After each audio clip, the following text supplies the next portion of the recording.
قال إنما أشكو بثي وحزني إلى الله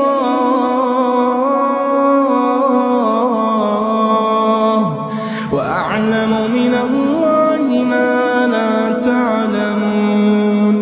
يا بني اذهبوا فتحسسوا من يوسف وأخيه ولا تيأسوا من روح الله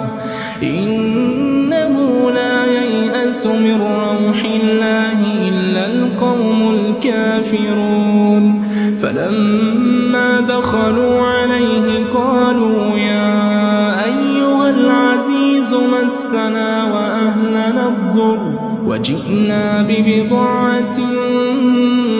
مزجاة